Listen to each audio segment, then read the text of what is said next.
36개. 36개는 매우 현실적인 지략과 합리적인 사고방식으로 실용적이라 군사 외에 조직이나 경영에서도 바로바로 활용할 수 있다. 실천여자에 불과하지만 역대 병법서를 비롯해 다양한 전적에서 전략 전술의 정수들만 추출한 훌륭한 병법서이자 실용서이다. 제1개 만천과해. 하늘을 속이고 바다를 건너다. 속임수를 써서 고비를 넘긴다는 뜻이다. 삼국시대의 장수 태사자는 성곽을 포위한 적진을 무사히 뚫고 구원을 요청하러 가야 했다. 태사자는 매일 아침마다 성에서 나와 적이 보는 앞에서 유유히 활 쏘는 연습을 하고는 다시 성 안으로 되돌아가는 일을 되풀이했다. 처음에는 이를 경계하던 적군의 정찰병들도 매일 되풀이되는 태사자의 모습에 나중에는 무심하게 되었다. 그러던 어느 날이었다. 그날도 평소처럼 성에서 활을 들고 나온 태사자는 갑자기 잽싸게 말을 타고 달려 적진을 빠져나간 것이다. 방어 태세가 철통같이 빈틈없는 상황일수록 상대편을 우습게 여기는 맹점을 반대쪽에서 절묘하게 이용할 때 승리를 가져올 수 있다. 제2개 위구조. 위나라를 포위하여 조나라를 구하다. 적의 저항이 완강한 지역을 피하고 상대적으로 허술한 지역을 골라 공격하는 방법이다. 전국시대의 위나라 대군에게 공격을 받아 도우빈 한단을 포위당한 조나라는 이웃에 제나라에게 구원을 요청했다. 제나라 장수 정기가 급히 한단을 진격하려 들자 제나라의 군사인 손빈이 다음과 같이 제안하였다. 위나라 군사와의 정면 승부는 우리 쪽에 불리합니다. 이런 때는 수비가 상대적으로 어술한 위나라의 수도를 공격합시다. 그러면 위나라는 한단의 포위를 풀어버리고 서둘러 철수할 것입니다. 결국 제나라는 대승을 거두었고 아울러 조나라도 구하게 되었다. 강한 상대방의 날카로운 공격을 분산시킨 뒤 허점을 노려 기회를 하는 것이다. 제3개 차도살인. 남의 칼로 사람을 해친다. 즉 칼을 빌려서 사람을 죽인다. 상대를 공격할 때 자기가 직접 공격하지 않고 다른 상대의 힘을 가지고 공격하는 전법이다. 싸우지 않고 이긴다는 전략의 하나로 다른 사람들의 세력을 키운 뒤 그들의 힘을 빌어 상대방을 거꾸러뜨리는 방법이다. 제4개 이의대로. 쉬다가 피로에 지친 적과 싸운다. 쉬면서 힘을 비축했다가 상대에 대해 여유를 가지고 수비에 임하여 상대가 지치기를 기다리는 것을 말한다. 적에게 공격의 틈을 주지 않으면서 전열을 가다듬고 준비를 단단히 하며 기다려야 한다. 이 전술의 핵심은 주도권을 장악하는 데 있으며 기회를 노리다가 행동하는 병법의 하나다. 제5개 진화타격. 상대의 위기를 틈타 공격한다. 즉 불난 틈을 이용하여 도적질한다. 이는 제4개와는 반대인 공격 작전이다. 공격을 할 것이냐 수비를 할 것이냐 하는 판단은 적의 정세에 따라 달라진다. 즉 적의 세력이 강할 때는 그들이 지치도록 기다려야 하며 적의 힘이 약화되었을 때는 기다림 없이 단숨에 공격을 하는 것이 이 계략의 요점이다. 다시 말해 상대의 약점을 발견하면 지체 없이 공격하여 상대를 무력하게 만드는 것이다. 제6개 성동격서. 성동격서 동쪽에서 소리를 지르고 서쪽에서 공격한다. 즉 동쪽을 향해 소리치고 서쪽을 공격한다. 서쪽을 공격하기 위해 병력을 분산시켜 힘을 약화시키는 책략으로 예부터 이 전법이 이용되어 왔다. 그러나 잘못 사용하면 오히려 적으로부터 큰 피해를 받을 수 있으므로 특히 신중해야 한다. 상대의 지휘 계통을 혼란시키는 것이 이 책략을 성공시키는 비결이다. 제7개 무중생유. 지혜로운 자는 무에서 이유를 창조한다. 당나라 안옥선이 반란을 일으켜 온 구성이 포위를 당했다. 이때 성 내에 장순이라는 장수가 성을 지키고 있었다. 화살이 다 떨어지고 성이 함락당하기 일보 직전이었을 때 장수는 한 가지 계책을 생각해냈다. 그는 부하들을 시켜 1000개의 허수아비에 군복을 입혀 진짜 병사인 것처럼 꾸몄다. 그런 다음 허수아비 1000개를 새끼줄에 엮고 캄캄한 밤중 성 밖으로 떨어뜨렸다. 이것을 본 적군은 진짜 병사인 줄 알고 수없이 화살을 쏘아댔다. 장순의 계략에 완전히 말려든 것이다. 장수는 인형에 꽂힌 수만 개의 화살을 적에게 내보이며 자신의 계략을 과시했다. 그러나 이 계략은 다음 작전의 전주곡에 불과했다. 장수는 이번에는 볏짚 인형 대신에 진짜 병사들을 성 밖으로 내려보냈다. 전에 한 번 속은 적군의 병사들은 이번에는 속지 않으려고 한 개의 화살도 쏘지 않았다. 성 밖으로 내려간 병사들은 반란군을 급습하여 크게 무찔러 버렸다. 속임수를 이용하여 상대방을 혼란시킨 후 다음에 이를 역으로 이용했던 것이다. 호와 신을 교묘히 엇받고 적을 혼란에 빠뜨리고 쳐부수는 책략이다. 제8개 감도진창. 기습과 정면 공격을 함께 부사한다. 즉 아무도 모르게 진창을 건너간다. 유망의 부하였던 명장 한신이 관중을 쳐도록 할 때 정면에서 공격하는 척하다가 몰래 진창이라는 성을 공격한 사실에서 유래한다.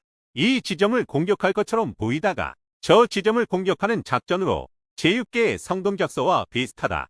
세계 역사상 최대의 작전인 1944년 6월 노르만디 상륙작전이 바로 이 경우이다.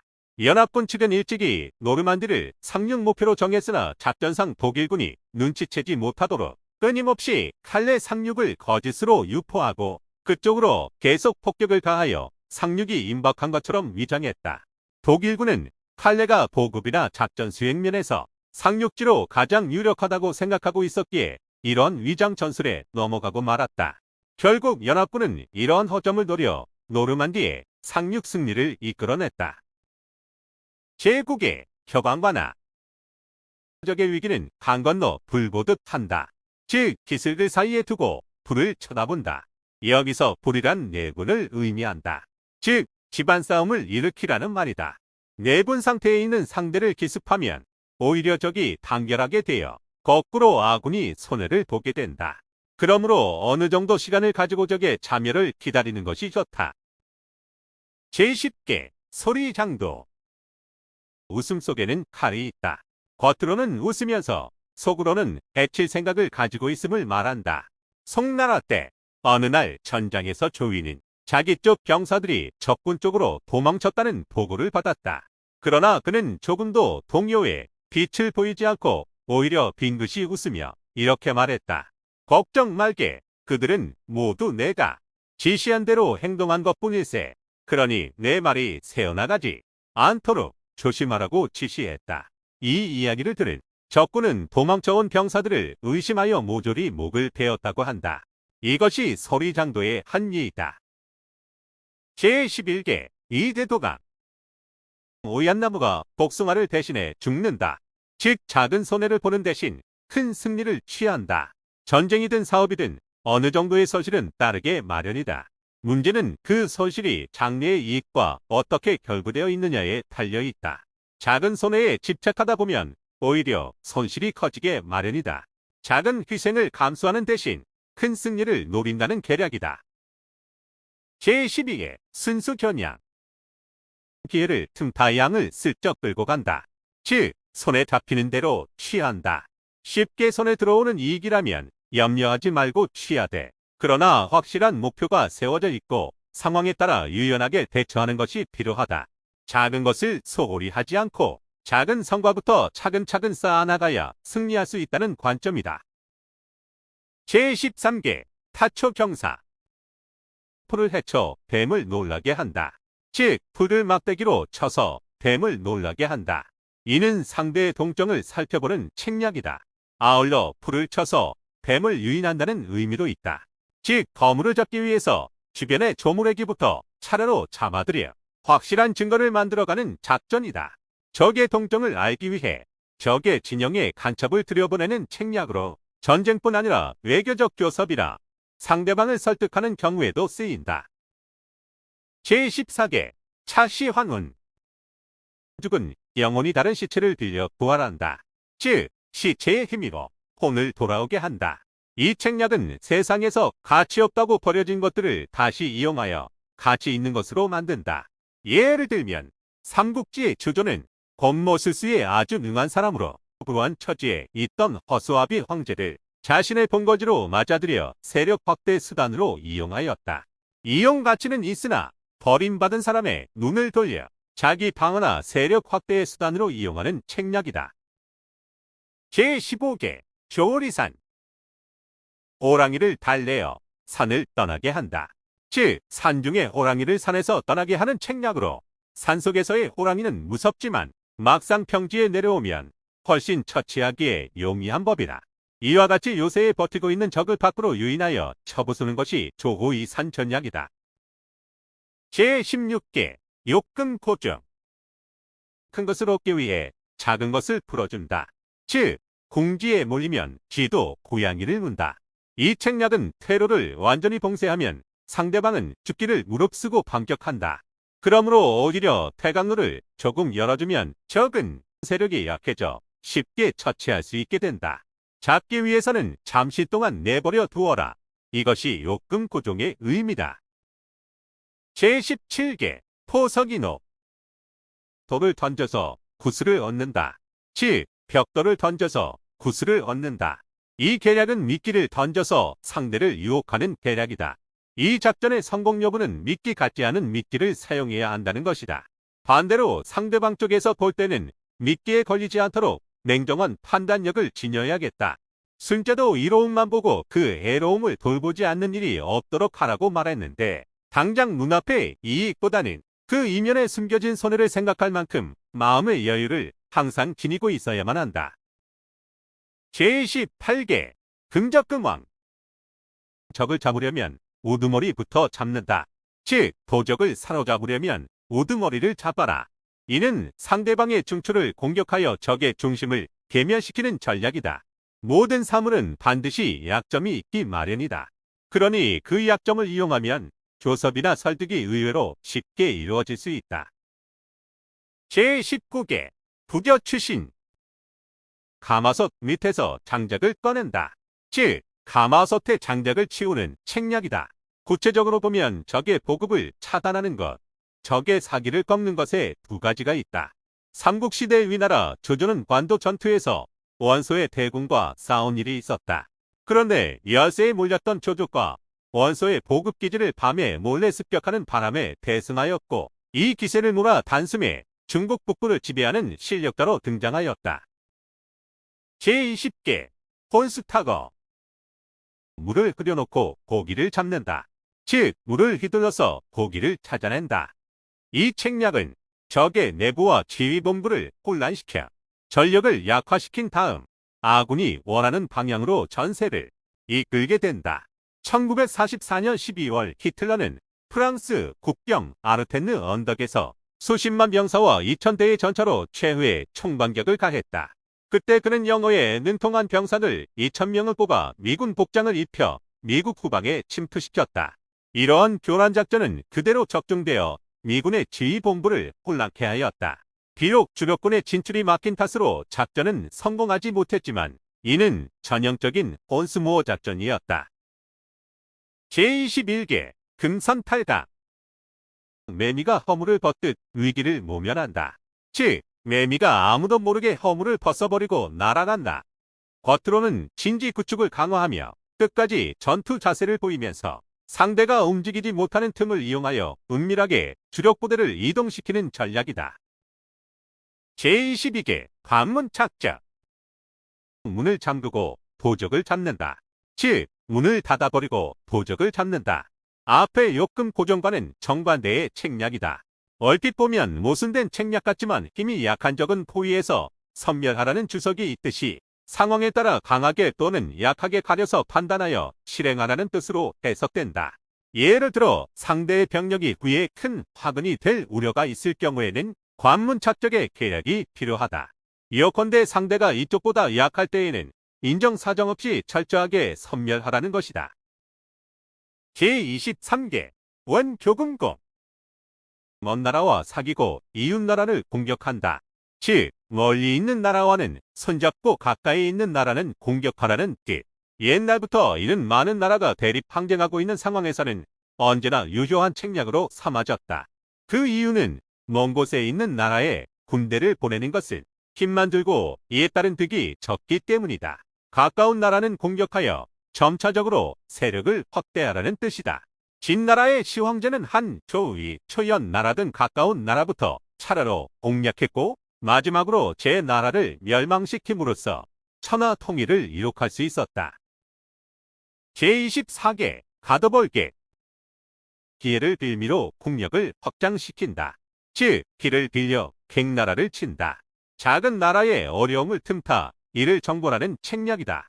예로서 객은 춘추시대의 한 작은 나라의 이름이다. 큰 나라인 진이 작은 나라인 우나라에게 기를 빌려 객나라를 공격하였는데 돌아오는 길에 우나라마저 멸망시킨 사실에서 유래되었다. 제25개 투량환주. 대들보를 훔치고 기둥을 빼낸다. 즉, 대들보를 훔치고 기둥을 바꾼다. 진나라 시황제는 원교근공의 전략으로 가까운 나라를 차례로 침공한 다음 마지막으로 제나라를 멸망시킬 때 제나라의 후승이라는 신하를 비롯해 많은 이들을 매수하는 바람에 전쟁도 시작하기 전에 제나라를 허수아비로 만들어버렸다. 상대국이 신하들을 차례로 농락하여 한 나라를 멸망시킨 이러한 전략이 투량환주이다. 제26개 지상 4개. 뽕나무를 가리키며 회나무를 욕한다. 즉, 뽕나무를 가리키면서 회화나무를 꾸짖는다. 이 말은 A라는 사람을 비판하고 싶은데 그러지 못할 경우 A 대신 B를 꾸짖어 간접적으로 A를 비판하는 것이다. 이 전략은 36개 중에서 가깝게 지내는 나라나 부하를 다루는 방법으로 흔히 채택되고 있다. 가깝게 지내는 나라에 대하여 정면으로 비판을 가한다거나 부하를 면전에서 욕하면 배반당할 위험이 있으므로 상대가 알아차릴 만하게 다른 사람을 간접적으로 꾸짖으면 더욱 효과적이라는 말이다. 제27개 가치부우. 어리석은 척 하되 미친 척 하지 마라. 즉, 잘 떠들면서 경거망동한 행동을 하는 것보다는 차라리 바보인 척하면서 행동을 삼가는 편이 낫다. 마음속으로는 치밀한 계산을 하면서도 밖으로 나타내지 않는다. 결국 이는 바보같이 행동하면서 상대가 방심하도록 유도하는 책략이다. 뛰어난 지도자는 자기의 재능을 자랑하지 않는다. 노자는 지도자는 지모를 깊숙이 감추고 있기 때문에 겉으로 보면 바보같이 보인다. 이것이 지도자의 이상적인 모습이다. 라고 말했다. 이처럼 이상적인 지도자의 모습을 하나의 책략으로 사용하여 행동하도록 권하는 것이 가치부전이다. 제28개 상옥추제. 지붕 위로 유인한 뒤 사다리를 치운다. 즉, 지붕 위에 올려놓고 사다리를 치운다.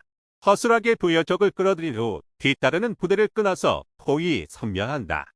는 책략이다. 강한 상대를 유인할 때는 이 수법을 흔히 쓰는데 상대를 유인하려면 온갖 지혜와 달콤한 미끼와 주도면밀한 준비가 없으면 성공하지 못한다. 제29개 수산개화. 나무에 꽃을 피게 한다. 즉, 나무 위에 꽃을 피운다. 깃발이나 창, 탈, 북괭과리 등으로 이쪽에 병력이 많은 것처럼 꾸미는 책략이다. 적은 물론이고 동맹국들에게도 신뢰감을 주기 때문에 주도권을 잡기 위한 수단으로 병력이 소수이거나 약세일 때 자주 사용되는 수법이다. 죽은 나무에 조화를 매달아 마치 살아있는 나무처럼 보이는 것도 필요하다는 것이다. 제30개 반객 위주. 손님이 도리어 주인 노릇한다. 즉, 손님의 입장으로부터 차츰 주인의 자리를 차지한다. 이러한 책략을 성공시키려면 차근차근 단계를 밟아서 한 걸음씩 실행하지 않으면 안 된다. 조급하게 서두르다가는 실패하기 십상이다. 제31개 미인계. 미녀를 이용하여 적을 대한다. 즉, 아름다운 여인을 이용해 적장의 마음을 깨어낸다. 만일 상대가 영특한 사람이라면 계책을 세워 의욕을 상실케 한다. 우두머리와 부하들의 의욕을 꺾으면 상대는 저절로 무너지고 말 것이다.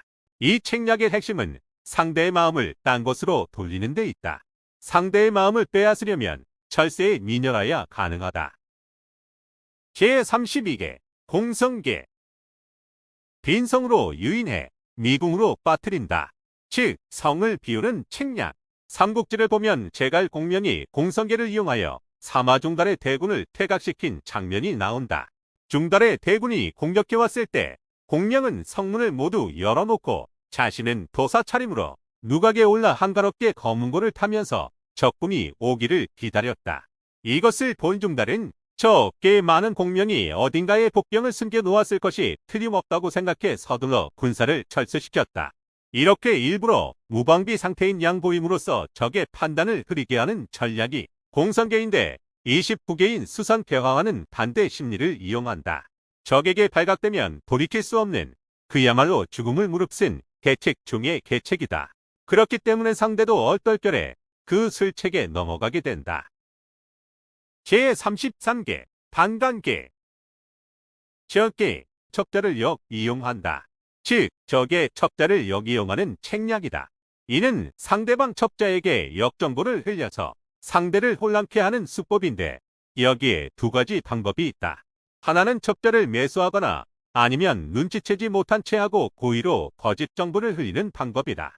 어느 방법을 선택하든지 힘들이지 않고는 승리를 거둘 수 없다. 제34개 고육계. 자신을 희생해 적을 안심시킨다. 즉 자기 몸에 상처를 내는 책략. 삼국지에 나오는 적벽대전은 너무도 유명하다. 조조와 주유의 맞대결에서 승패를 가름한 것은 황계의 전략이었다. 황계는 주유와 사이가 나쁜 것처럼 거짓으로 소문을 퍼뜨리고는 조조에게 몰래 밀선을 보내 귀순할 의사를 전한 다음 승패를 적도시켜 화공을 가했다. 이로 인해 조조의 군사는 큰 혼란에 빠졌고 조조는 겨우 목숨만 건져 도망갔다.